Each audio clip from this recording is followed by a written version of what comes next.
Olá, meus amigos e amigas, aqui é Fabiano Medeiros, responsável pela produção e tutoria do curso Recrutando, Selecionando e Formando Equipe de Alto Desempenho. O nosso lema é: sua equipe pode ser o diferencial do seu negócio. Vamos começar com uma reflexão. A gestão de pessoas é o processo crítico mais prioritário numa organização frente aos desafios que enfrenta pela complexidade dos seres humanos.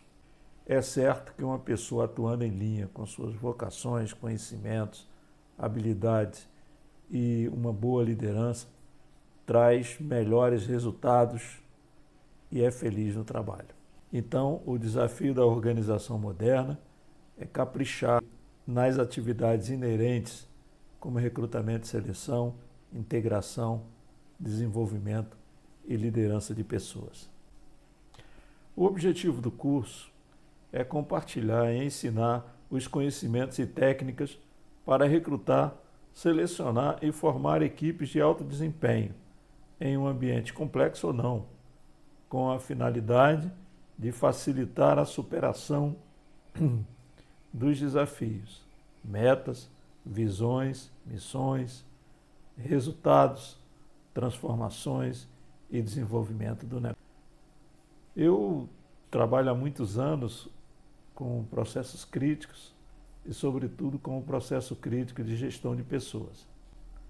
Eu já trabalho há muitos anos, comecei com meu pai, que era um empreendedor nato, teve diversas atividades e desde pequeno a gente foi aprendendo muita coisa do mundo dos negócios. Depois eu tive a felicidade de trabalhar em empresas multinacionais americanas, como a Xerox do Brasil, onde eu fiquei durante quase 22 anos e meio. Comecei como auxiliar de escritório e saí como executivo. Trabalhei em empresas como a Prudente do Brasil, também americana, e também trabalhei na Escola de Negócios da Fundação Dom Cabral, atuando em empresas como a Petrobras. Eu sou formado em Economia, pós-graduado em Docência Superior e Gestão de Negócios. Tenho uma grande admiração pela águia, pelo seu poder de olhar de cima a floresta inteira. E o meu maior desafio nesse momento é poder contribuir com tudo que eu aprendi para as pequenas e médias, para os meus alunos, enfim, para todos que eu tenho a satisfação de me relacionar. Então eu queria fazer um primeiro exercício com vocês. Eu queria que vocês pensassem o que significa o ser humano na perspectiva de um negócio, independente do seu tamanho ou complexidade. E eu queria que vocês escrevessem isso numa folhinha de papel, no e-mail, e me encaminhasse para que eu receba, analise tudo que vocês pensaram e que eu também possa fazer os meus comentários. O caderninho de apoio, ele é muito importante porque, conforme dizem os sábios da educação, quando você anota alguma coisa, você internaliza muito mais os conhecimentos. Então, por isso é que eu recomendo um caderninho de apoio para que vocês anotem tudo. O que é recrutar? Senão a capacidade de atrair as melhores competências. Nós vamos entender o que são as competências e as potencialidades, as experiências, os comportamentos positivos a serviço de um empreendimento, de uma organização, de uma empresa do terceiro setor, do segundo setor, da empresa pública. Ou seja, tudo isso é um negócio. E o que é selecionar? Selecionar, após atrair os talentos, é a hora de selecioná-los através de técnicas específicas que reduzem muito os riscos de erro no processo de contratação. Na maioria das vezes, muito custoso. Talvez seja um dos processos mais caros na área administrativa de uma organização. E o que são as competências, hein, pessoal? é o somatório de tudo, das inteligências que nós temos. Nós vamos aprender um pouco aqui mais no detalhe, dos nossos temperamentos, dos nossos comportamentos, das nossas experiências, dos nossos conhecimentos adquiridos através da prática ou de estudos, que podem ser úteis para o sucesso de uma organização e de um negócio, e também das próprias pessoas. Então, quando a gente diz assim, uma pessoa é uma pessoa competente, é porque ela está aliando inteligências, temperamentos, vocações, comportamentos, experiências e conhecimentos. E nós vamos então fazer um mergulho agora no ser humano, porque se nós vamos selecionar pessoas, nós precisamos entender como é que essas pessoas funcionam. Então nós vamos fazer um mergulho no ser humano. E para começar, nós vamos aqui ao nosso amigo Tales de Mileto, 530 anos antes de Cristo, na antiga Grécia, considerado o primeiro filósofo da humanidade. E Tales de Mileto simplesmente dizia o seguinte: tudo afeta, mas dominar o nosso cérebro é o caminho para a felicidade e o sucesso. Cuide mais dos comportamentos do que das aparências. Profundo, não é? Cuide mais dos comportamentos do que das aparências. E dentro das organizações, por N razões, nós vamos encontrar muitos distúrbios de comportamentos, trazendo, evidentemente, muitos prejuízos para as organizações. Nós vamos dar um mergulho aqui rápido no modelo estrutural da personalidade, do aparelho psíquico, dos estudos de Freud. O Freud, ele dizia que os pilares da personalidade são o id, são os instintos primitivos na busca do prazer, que todos nós temos, né? E o id é como se fosse um mar, né? E o id está aqui no fundo do poço, mas que todos nós nascemos com os instintos primitivos, bons e os ruins. E quando a gente vive numa sociedade sem educação e cultura, esses instintos primitivos tendem a prosperarem e aparecerem com muita facilidade. A gente vive bem essa realidade aqui no Brasil. Não é à toa que a gente tem, por exemplo, 60 mil homicídios por ano. É mais do que qualquer guerra sanguinária. Os instintos primitivos, eles são impulsos orgânicos e desejos inconscientes que todos nós temos. Nessa dimensão, o ser humano não faz planos, não espera, busca solução imediata para as tensões, não aceita frustrações e não conhece inibições. Desconhece lógica, juízo, valores, ética ou moral. É tudo natural. O Freud, então, diz também que nós, seres humanos, temos o ego. E o ego atua a partir do id e é tratado como o princípio da realidade. É como se o ser humano começasse a ter a realidade a partir do ego desenvolvido. A satisfação das pulsões é retardada. Harmoniza as pulsões do id com a realidade externa. Introduz a razão e o planejamento. Então o ego, ele tem essa função de ajudar o ser humano a olhar para o externo e dizer, pô, peraí, eu estou errado. Eu não posso fazer isso. E quando nós estamos, né, ainda nessa fase, nós estamos numa fase quase de inconsciente, né? E que tem um pouco dessa teoria freudiana, fica meio assustado quando a gente vê coisas acontecendo na sociedade. E não é só na sociedade brasileira, não. É na sociedade mundial. Então o ego, ele aguarda um momento externo para sentir, o ser humano aguarda um momento externo para sentir o máximo de prazer e o mínimo de negatividade. E o Freud também afirmava que nós temos o superego, que é a parte moral da mente humana. E o superego inibe, através de punição ou culpa, os impulsos contrários às regras e ideias por ele ditado. Então, o superego, ele está acima do ego E ele inibe mesmo, através de punição ou culpa, os impulsos contrários às regras e ideias por ele ditado. Então vejam que coisa interessante, né?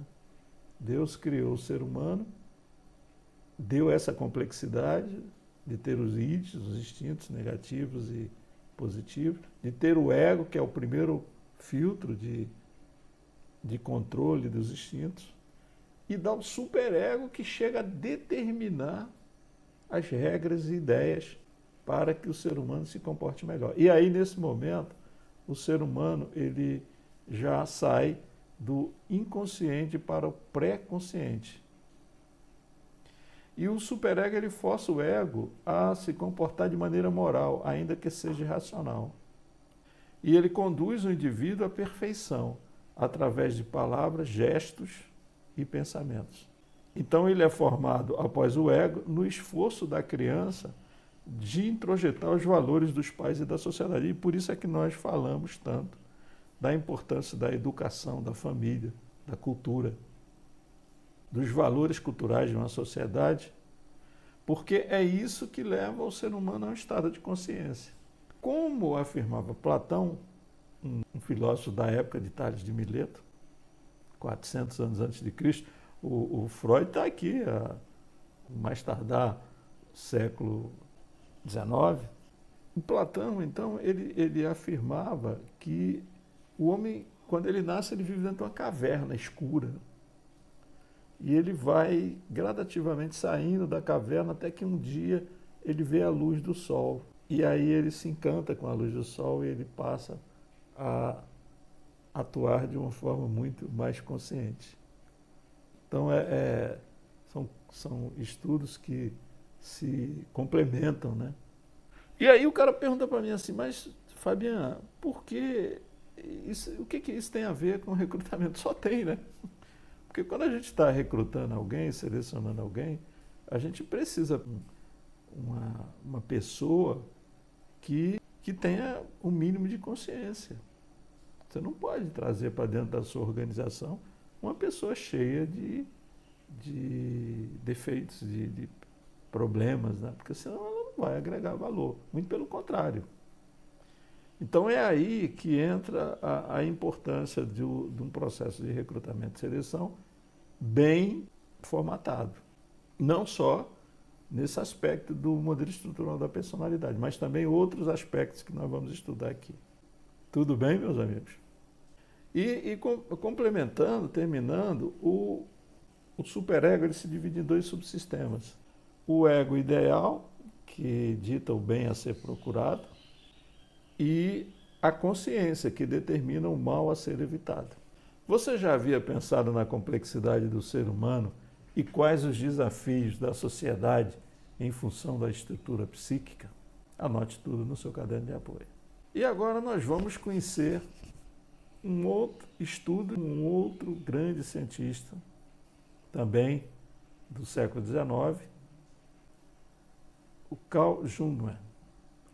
Ele afirmava que os seres humanos possuem comportamentos, esses comportamentos que nós estamos vendo aqui, mas que pelo menos dois são preponderantes. No próximo slide a gente vai entender bem o que é cada um deles. Então ele dizia que todos nós temos dominância, conformidade, estabilidade e influência. Só que um é mais preponderante no ser humano. Então vocês vão entender bem o que tem a ver isso aqui com recrutamento.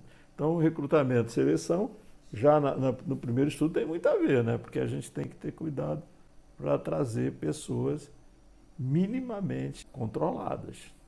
E a gente pode até dizer que no popular esse perfil comportamental seria os temperamentos, né?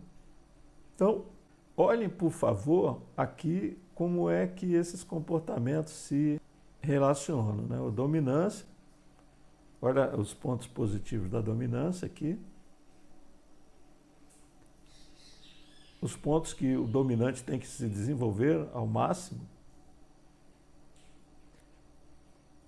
Os influentes, olha o que eles têm de positivo e olha o que eles têm também que desenvolver. As pessoas de conformidade, olha o que elas têm de positivo e olha o que elas têm que desenvolver. E o estabilidade, olha o que as pessoas têm de positivo e negativo. Então, agora, e aí o que tem a ver isso com recrutamento e seleção? Tem sim. Por exemplo, quando a gente está selecionando um líder, a gente tem que procurar pessoas que tenham mais esse tipo de temperamento aqui. Chefões, mais dominância. Pessoas mais técnicas, conformidade. E pessoas de mais relacionamento, mais estabilidade, aqui. Esse perfil. Por isso é que nesse outro quadro aqui, o Carl Jung, ele coloca o seguinte, olha aí, as pessoas são mais foco em tarefa, que são as de conformidade.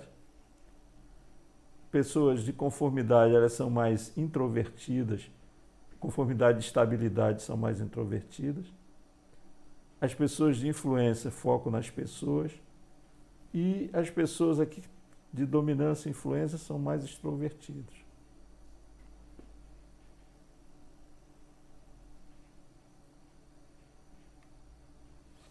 Então, meus amigos e minhas amigas, isso tem tudo a ver com o processo de recrutamento e seleção. Então, se nós estamos selecionando, por exemplo, um engenheiro ele tende a ser mais conformidade. Se ele puder ser conformidade e influência, ou estabilidade, ótimo. Agora, se ele é conformidade e dominância, é uma fonte de conflitos. Até porque depois vocês vão ver que as pessoas que normalmente têm comportamentos de muita conformidade, elas tendem a ter a inteligência racional também muito desenvolvida. Então vocês vão estudar mais lá na frente sobre isso, tá? Então está claro para vocês, se a gente está selecionando uma pessoa que vai lidar com cliente, a gente vai provavelmente buscar uma pessoa com estabilidade. Aquelas pessoas que têm um sorriso bonito, né?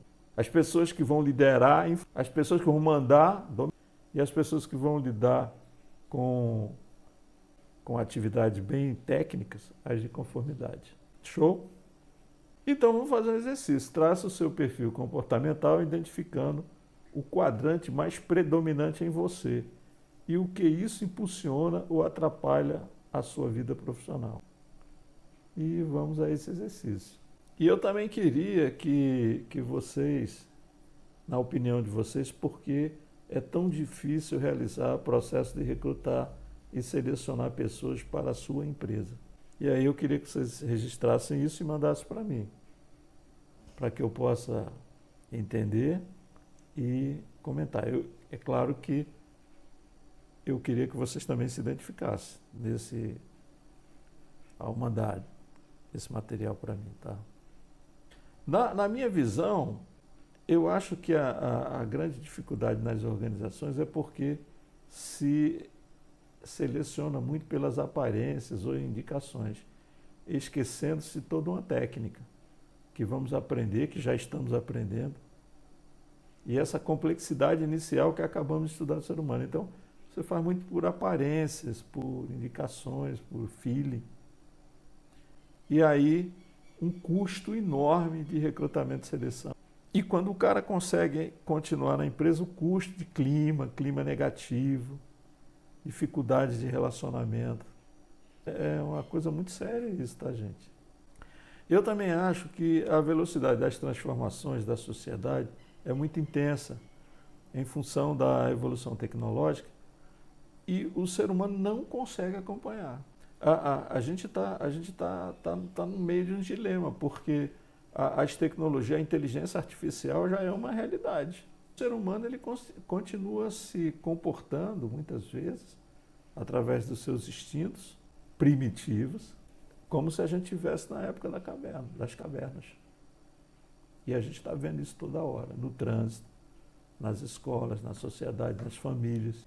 E eu também acho que uma grande dificuldade é porque há um grande desconhecimento dos profissionais de gestão sobre a complexidade do ser humano, que é a sua principal matéria, e como lidar com eles. Por isso é que eu, como sempre digo e faço isso nos meus cursos, eu começo falando da complexidade do ser humano.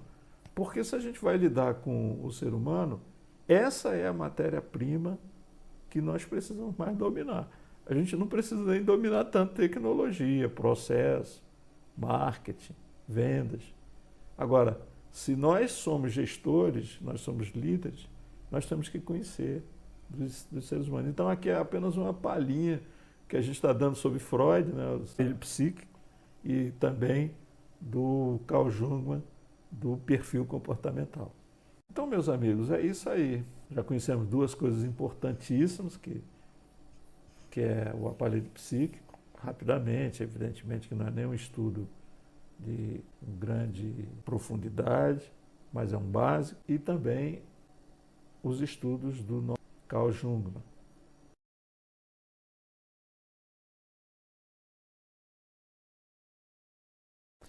Então, estamos chegando ao final da primeira aula e se você tem dúvidas, você entre em contato comigo através desse e-mail, do meu telefone, ou visite o meu site. É bom até visitar o site para conhecer melhor. E no meu Instagram, que é o FFabianMedeiros, não tem o 01. Então até a próxima aula, gente. Espero que vocês tenham gostado.